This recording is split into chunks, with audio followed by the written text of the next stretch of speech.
Join the Wide Whale team May 9th at 3 p.m. Eastern for part one of our three-part virtual event series, Voice of the Resident, where we will look at the tour and move-in lifecycle stages.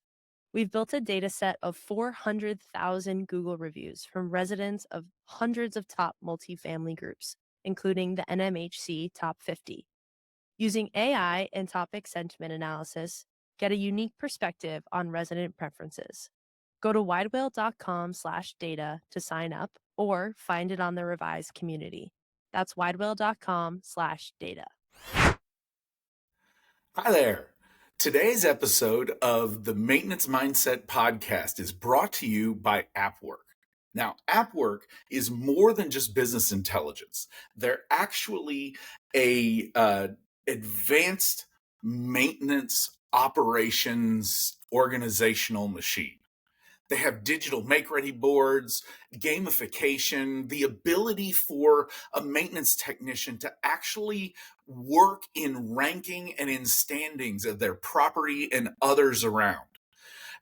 It's a really unique solution to a lot of property operation issues or problems, especially those that concern maintenance. So check out AppWork at www. For today's episode of Maintenance Mindset, I thought we would try something a little bit different. You know, there's this trend on the interwebs and on the various video services called react videos. Quite frequently, they're with a song or a music video or with a event or something happening. And I'm fascinated by them, especially when it concerns music that I like or events or things that mean a lot to me. To be able to see somebody else experience that thing or that lyric or that feeling or that harmony or that whatever it is for the first time. So I got to thinking, is there something that we could do, especially applying a maintenance mindset to it? Quite frequently, as maintenance technicians, we are given a work order, and that work order has very, very small amounts of information in it. Matter of fact, one of the most unique work orders I ever dealt with was one that I pulled out the piece of paper. Yeah, it's old school enough to where we still had work orders on paper. But I opened up the service request and it said, broken. Yeah, what do you do? I actually went into the apartment, gained entry, went into the apartment, stood in the middle of the living room and just kind of looked around. And then said, fixed. Please call the office and provide more detail. And there's a whole nother story there that probably will be an episode at some point. But the end result is that maintenance technicians, we often go into unknown situations with information provided by other people. So I got to thinking, why not react to some information that's relevant to the maintenance industry in multifamily? So I started looking, and the wonderful service that is provided by the social media platform LinkedIn tells me what articles I need to read. I started looking at some of them, and one caught my eye. And I confess, I haven't read this article. I don't know anything beyond like the title, which is 30 Ideas to Improve Employee Engagement and Retention. This article is available on LinkedIn, and that caught my attention because right now, multifamily maintenance is well, you know, if I finish that statement, you're going to look back at me and say, gee, thanks, Captain Obvious. Yes, we need maintenance people. But there's two parts to that equation, right? There's the recruiting aspect of going out and finding new talent or somebody else to add to your prop. But then there's that second piece. That second piece is employee retention. How do we keep our employees? So the title of this article, once again, is called 30 Ideas to Improve Employee Engagement and Retention. And truly, I read the title and a little bit of the below, and that's it. I don't even know what these 30 things are. So I thought, just to do something different, let's try a React video with an article. Now, here's the challenge to you, viewer or audience. If this works, you actually have a part to play. I'm going to have to need you to send me articles or videos that you would be interested in me reacting to. If this works out, if it makes sense. If not, then okay, this was a great experiment. And maybe we can both learn something together by trying something new that we've never done before. So we'll go ahead and get started. And basically, I don't think I'm actually going to read the entire article to you word for word, because then it would turn this episode into a book on tape. And while that does sound like a fun thing to do because I like to read, I don't think that I'm going to do that. Essentially, what the article starts with is, in the midst of the great reshuffle, it's crucial to keep top talent. And then what it does is it goes on to, there are plenty of other reasons why retention matters. When they stay at your company, our organization's productivity remains consistent. And the first little bit of insight into that is, that's one thing I don't believe that any service or data point has ever truly captured. And that is something I like to call legacy knowledge. In other words, if I'm a maintenance technician and I'm on a property for 2 or 3 years, there's going to be things that I know because I've opened up that wall, or I've traced that circuit in a breaker panel, or I had to find the valve that was hidden and it wasn't in the logical place where it would have been, that I only know, and we haven't captured it anywhere. It's not written, it's not shown on any plans, there's no schematic or diagram where it's found. So if we have a high turnover at our property, employee turnover, how much of that legacy knowledge is lost? And consequentially, if we're able to reduce our turnover, we can increase that legacy knowledge. That's food for thought. It also might take, there's a lot of pressure on many organizations right now to onboard well. Maybe we also, I'm not saying we take anything away from the onboarding process, but maybe we look at putting resources at retention, because there is that legacy knowledge piece that we're losing. So, okay, back to the article. So we're going to look at 30 ideas to improve employee engagement and retention. And the very first one, it says, is listen to employee feedback. That rings very, very true. Especially, I had a property one time that our occupancy was dipping. I was the assistant maintenance supervisor there. I was in charge of make readies at that property. Had the system down, we had it going, it was operating, but for whatever reason that I'm sure the leasing team knew or understood, our exposure was very high, and we didn't have enough traffic coming in to cover it. So in other words, our occupancy was continuing to decline. And the property manager, Lisa, brought the entire team in, and she said something to the effect of, we're trying all of these regular marketing channels and all of the different ways to get the word out that we have apartments for people to rent and we're a great community and set. But does anybody here have an idea that maybe we haven't thought of? And our groundskeeper at the time, guy by the name of Reggie very, very shyly put his hands up and he said, Mrs. Esposito was complaining that they were removing the bingo game at the senior center. And he just made that statement. It turned into the property hosting bingo for the senior center. And just because the property hosted bingo and made it open to the market, they ended up, I think it was, if I remember right, it was like the second or third game. They did it every other week. And it was like the second or third game, one of the players, these wonderful older people, decided to lease at the community. And it only took one. And all of a sudden, our numbers turned around. And it was just an idea from the fact that our office listened to a groundskeeper.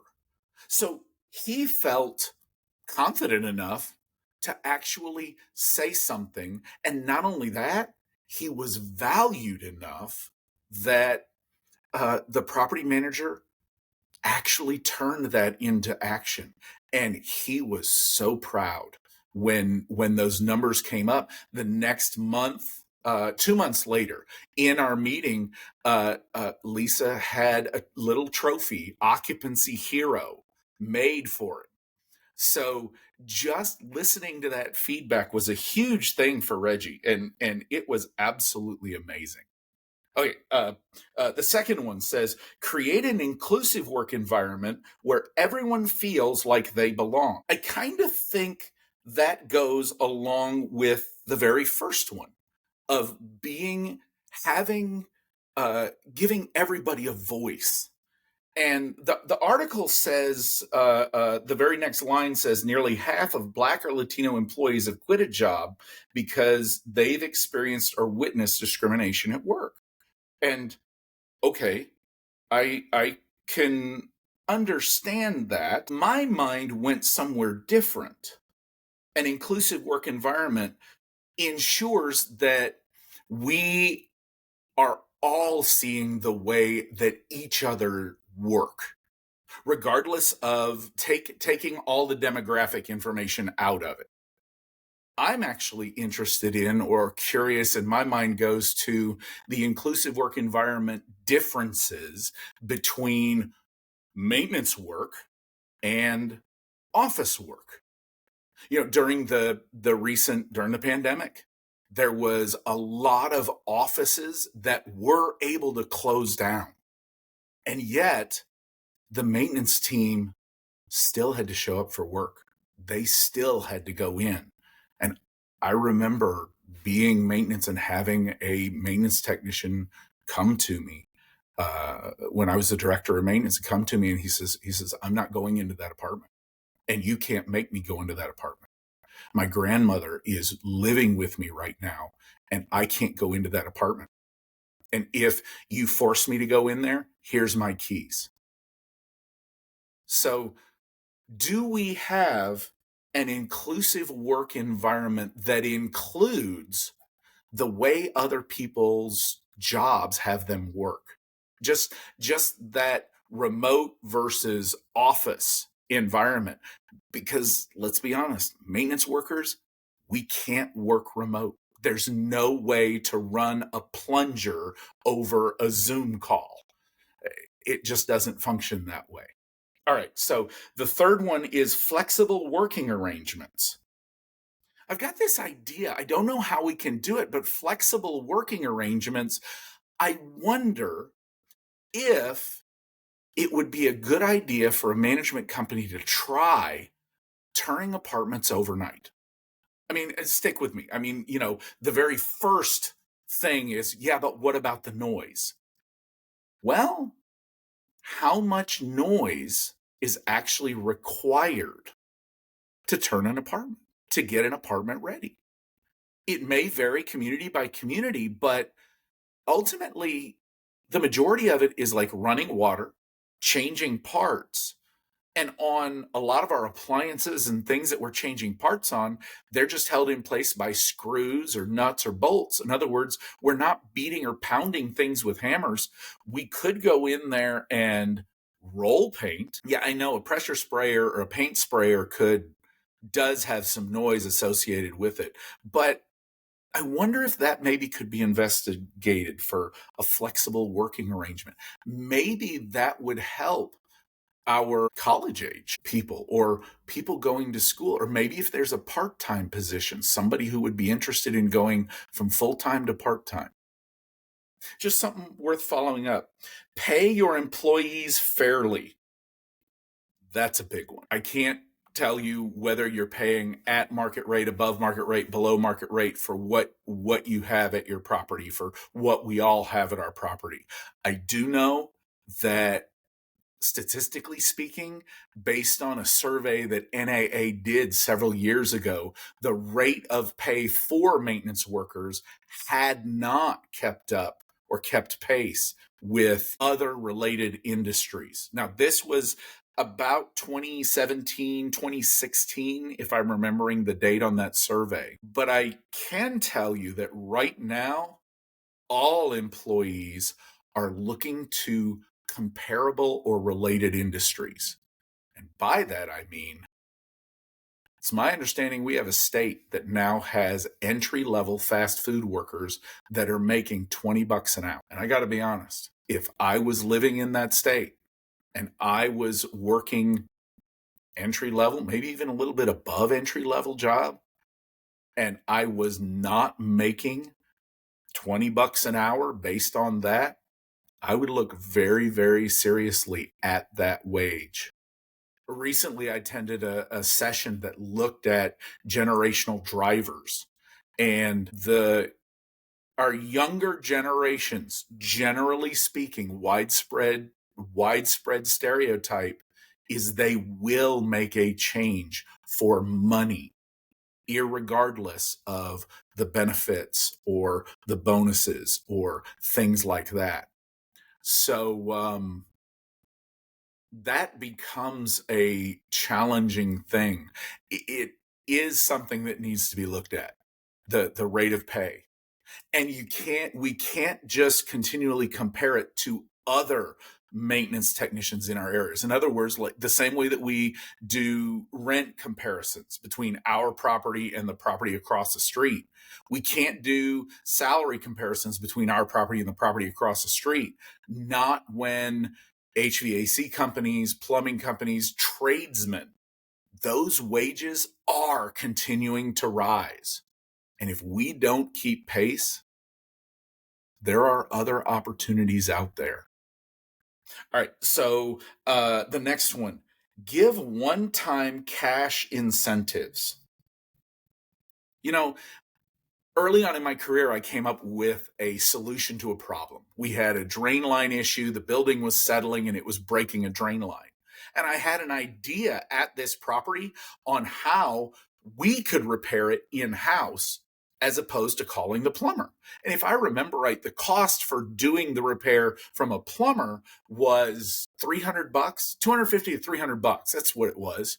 And my repair that I came up with, this other way, I tested it and worked it out, verified it with the plumber that it was safe, it was allowable, it was available, and it was durable, so it would last a long time. But my repair actually cost less than $5. It was just a different kind of coupling and a little bit different way of thinking. Well, I went to my property manager and I explained it to her and I showed it to her. And she went to a contractor friend, showed it to him, and said, "That's great." And she came back and she says, "Paul, this is a great idea. What are you expecting for this?" And I told her at the time, I wanted a DeWalt cordless kit that had a cordless sawzall and saw, circular saw, and drill. And she says, "How much is it?" I said at the time, it was $540. I remember it. And she said, "The third time you make that repair, you come see me," because it paid for itself just in what we saved. I innovated. She recognized it and she wrote the check for that kit. I still have that kit today. I've taken care of it. I still use it. And that I remember, she recognized me by giving me something. It was like an early Christmas. I mean, it was so cool. And I continued to try and think of new and innovative ideas. Be transparent about compensation. I'm not really qualified to react to that. It's a really challenging one because the workload at one property to another based on legacy employees, based on systems, based on the amount of preventive maintenance and deferred maintenance that has occurred on the property can be huge. So actually, I think my reaction would be that yes, pay transparency is good as long as there's transparency on what you get for that money. You get what you pay for. Well, that should mean for me as the worker, if I'm getting paid more, I'm required to give more. In other words, those two things have to be together. And if we're going to be pay transparent, we also need to be transparent about what expectations are. All right. Provide generous benefits, including mental health care for employees and their families. That's interesting because I've worked for and I've been around several organizations that they have like employee helplines and employee help numbers that they can call for mental and financial and other counseling types of counseling.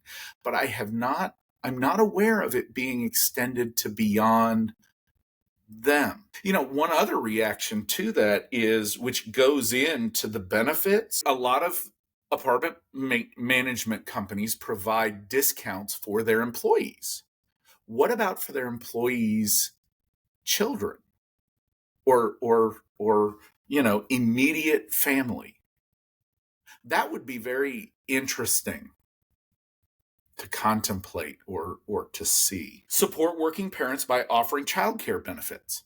Yes, that's great. Especially, I mean, right now, I read a study here a couple of weeks ago saying that the birth rate is continuing to decrease in the US. Overseas, it has gone very, very low.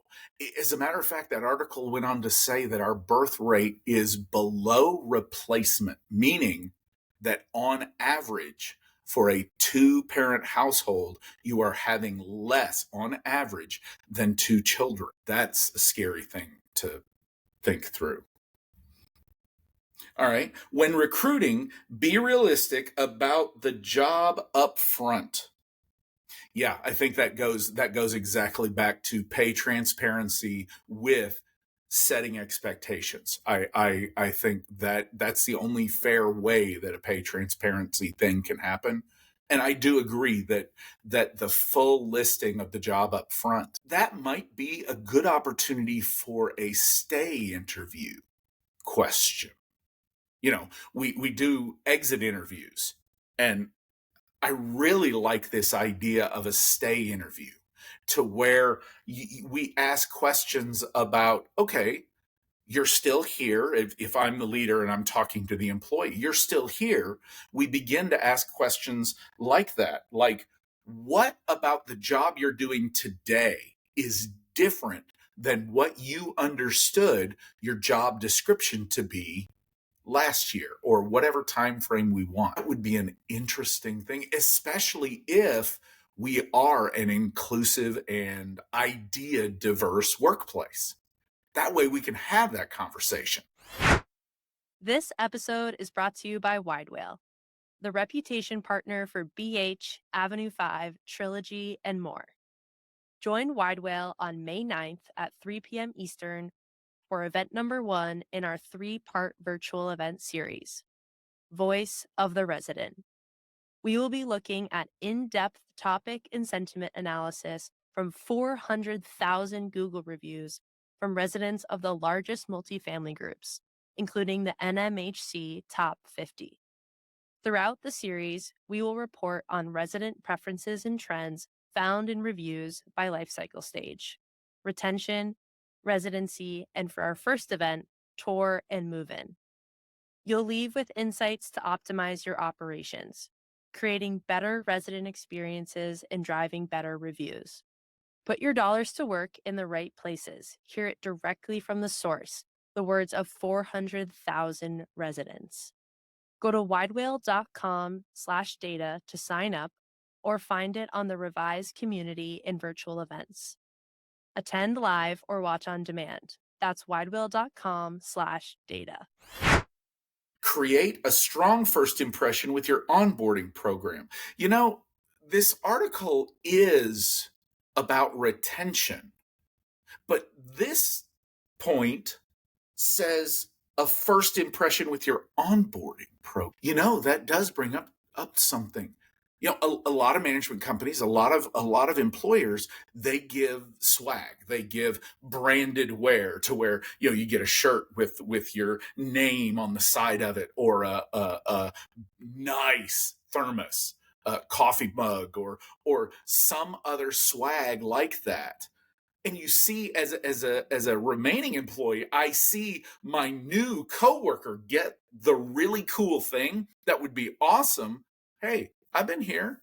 I'm here. What about me? Maybe I want that really, really nice coffee mug. That's it's kind of like the cable or the cell phone company that says, come to us and you get half off your normal price for 12 months. And as the customer, I'm looking at that going, yeah, but I've been your customer for 8 years and you haven't given me jack squat. Just something to think about. Conduct employee stay interviews. Hey, it's almost like, I promise, I did not read the article. Encourage boomerangs. What is a boomerang?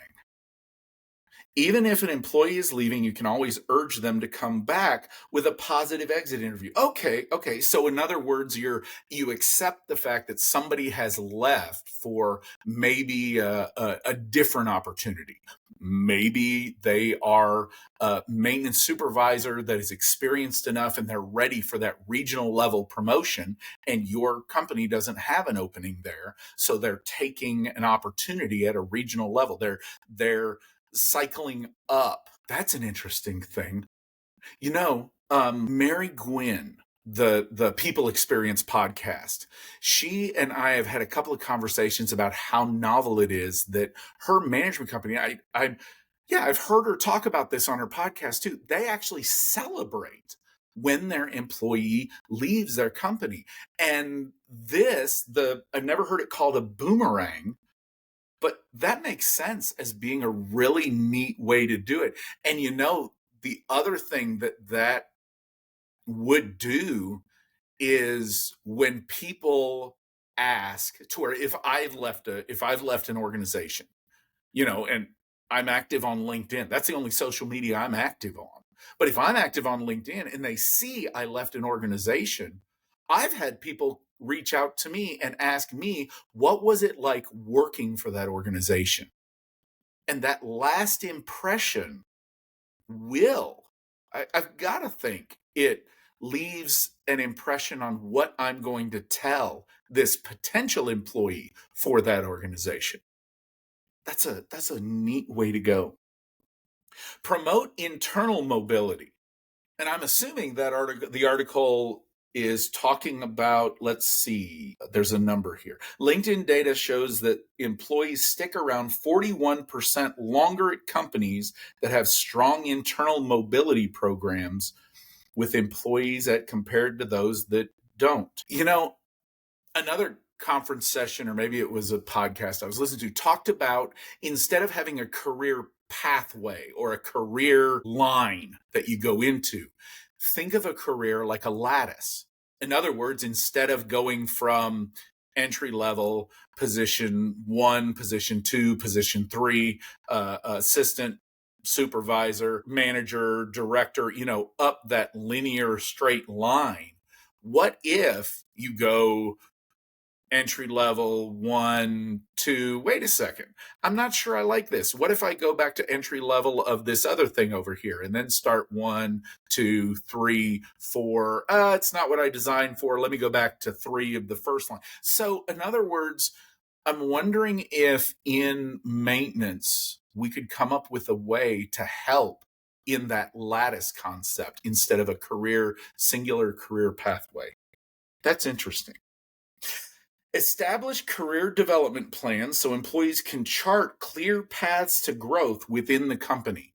This, I think, we as a maintenance career, we don't do enough of for multiple reasons. And honest, I'm not assigning malicious intent to any way, but I do think we need maybe we need better marketing for what a career path in maintenance looks like. Maybe that's it.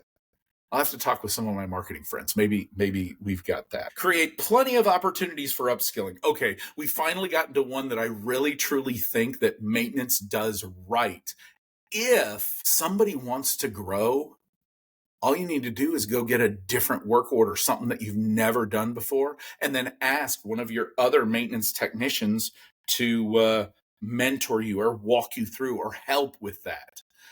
Not only that, we do have the video platforms that you can go and help find. And yeah, some of those videos are a little bit off. All I can say is, look, if you're looking around the YouTubes, and you see a maintenance technician who is brazing in an air conditioner in flip-flops, that's not the person you want teaching you how to do or perform any task. So yes. And the next one says make good use of skills your employees already have. Yes, that would be great. At my properties for the management company I was a director of maintenance for, it was always amazing to me when I'd go and find one technician who was really good at this one thing. I had one property that the building had this entrance keypad on that was regularly failing for whatever reason. I don't know why, but this technician was really good at resetting it. He even turned it into a game to where he would time himself, use a stopwatch. He even bought himself one of the old style stopwatches on there to reprogram that thing. Well, we found out that he was really, really good at that entrance lock and software and recoding. And we harnessed that and took him to another property, and he became the subject matter expert on those locks. So we actually acknowledged that, and we advanced him and gave him some notoriety, and he loved it because he got to do that. He actually enjoyed doing that more than his regular 9 to 5 job, which, he had to do the regular job too. But it was a really neat way to make use of that skill while simultaneously acknowledging an expertise. Encourage open and effective management. I'd have to read that more to find out what the difference between that and in taking those two of inclusive workplace and the career path. That would be Keep your employees engaged. Well, isn't that what this article's for? I mean, this article's telling me how to do that, and now it tells me I need to do that. I'm sorry, my reaction there is, you can't use a word as its own definition. So I almost feel like that one's maybe a little bit of a cop-out. Promote a healthy work-life balance. Yes, this one topic, a healthy work-life balance, is such a challenge for a job that by its definition, there are times that you will have to be on. How that works, can't remember where I got the idea from, the fact that far too often we think of work-life balance as a set of scales. To where, in other words, if I work for 8 hours, I need to live my life for 8 hours, and then I sleep for 8 hours, because you're not actually living your life. You're just sleeping, you're recovering, you're being healthy. And I know that during the pandemic and during our recent times, and even based on this generational workshop I attended recently, our younger generations are looking for that work-life balance, and they're looking for more time off from work. And I confess that's a little something I'm having a hard time with in conversations. I mean, I'm trying it. This is the first year I'm taking all of the vacation that I have allowable, and I won't lose any at the end of the year. Just the way that I work and do, my work life balance looks different from somebody else's. So I guess then the lesson or the reaction is we definitely need to be sure that we're listening to our employees for what that means. And then it may be a case of getting in touch with our HR departments to ensure that we can provide or meet, if not halfway, somewhere there in the middle. Schedule reoccurring check-ins with employees. It's fascinating to me how much in recent memory the discussion is how to have a good one-on-one and the need for one-on-one communication. And I wonder if that's a offset in very recent history of the remote push. It used to be that we all worked together and it was just understood that if you had an idea or you needed to talk to somebody, you went through to what that you remember the open door policy. Maybe that was back before we had all of the open offices that we have now, but I can remember managers having a closed an office, and they would say we have an open door policy. You can come into my office anytime you need to, respectfully, you don't interrupt and all those things. But I wonder if the one-on-one or reoccurring check-ins that need to be scheduled is a offshoot of the fact that we don't work together as often anymore as a workforce. I mean, maintenance technicians, I'm not sure that one. Write in, send me a comment. Let me know if you think that the one-on-one thing for maintenance is a big issue. My assumption is it's not, because we're out in the field running around the shop, we're doing things and we're interacting with each other. You know, the refrigerator never breaks on the ground floor. It's always upstairs, which means I got to talk to my coworkers and get their help. So do I need to schedule a conversation with my coworker to schedule a time to talk about when we're going to go move that refrigerator? Maybe I'm taking that one to an absurd level just because I'm in a good mood. That's kind of funny to me. Seek feedback often. Yes. That I would couple that also with the inclusive environment or the open to new ideas concept. In other words, in order for me to seek feedback from somebody, first of all, I need to trust that somebody. I need that somebody that I'm going to for feedback to know something about me, to be able to relate to me and understand the way I think, at least somewhat. That way, they know when they're agreeing with me to try and reinforce something where maybe I don't have enough confidence to do it. But more importantly, they need to know, one, they have the freedom to disagree with me. And two, when somebody does disagree with me, when I solicit feedback and they disagree with me, I have to trust that in their mind, either they're not seeing what I'm seeing, which is why they're disagreeing with me, or they are seeing what I'm seeing and I'm missing something. That kind of goes to that trust equation. Praise a job well done by implementing an internal recognition program. Okay. I do think that we as a maintenance organization, we don't do enough recognition. I really don't. I mean, I can remember being on site and the only recognition the maintenance teams got was for cleanest shop. So, I mean, okay, yeah, they're organized and a clean shop is organized. But honestly, if we're only cleaning the shop just for the inspection to win an award, that has no bearing on the day-to-day work. I've worked out of some dirty shops and some shops that just were not, and we got more done than the other property that was all clean because we were out doing work. And that first property, they had more work orders behind, and a part of the attribution granted, this is probably very cynical on my part, but a part of the attribution for why we had less open work orders and they had more was, well, they spend more time in their shop making it all pretty.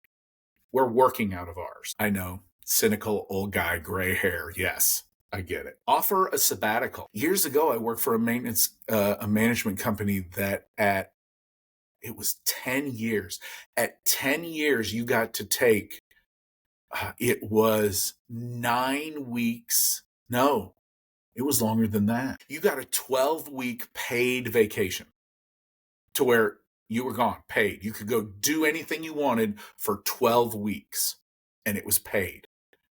That was the recognition for working at that management company for 10 years. And if you worked there for 15 years, you got another 6-week sabbatical. So like a half sabbatical. And then every 5 years thereafter, when you stayed with that company, that was it. That's an interesting, I'm not aware. I don't even think that management company does that. But I think that's an interesting idea. Stay true to your purpose. Ooh. Yeah, if your company has spent the time and the money to develop a purpose statement or a motto or a saying of what we have, then not only can it be a saying, it has to filter down to all the decisions that get made surrounding or even close to that. That one, unfortunately, I've been a part of organizations that they have a mission, and in public, it's all rah, rah, rah, but in the back room. And so often maintenance spends a lot of time in that back room. And if the emperor is wearing no clothes and maintenance doesn't feel the freedom to say the emperor's wearing no clothes, then yeah, the turnover rate is going to increase. Strengthen your wellness programs. Okay, that's very similar to providing the mental health. Communicate with your employees. That one strikes me that communication needs to be both ways. In other words, our corporate team needs to be sure that they're communicating what we need. And we, at the same time, have to have a good channel to feed back what the effect is. In other words, have a good feedback loop and a continual feedback loop. That's a really good, because my dad used to say that son, you were given 2 ears and 1 mouth. That's the ratio at which you should be using them. Of course, he and I did, before he passed away, we had a great laugh about the fact of, Dad, my job requires me to talk a lot. But we laughed, and then he said, yeah, but it's still true. In other words, if you end up talking a lot, that means you need to listen even more. And yes, that was more of an oh me moment than an amen moment. But that was my dad.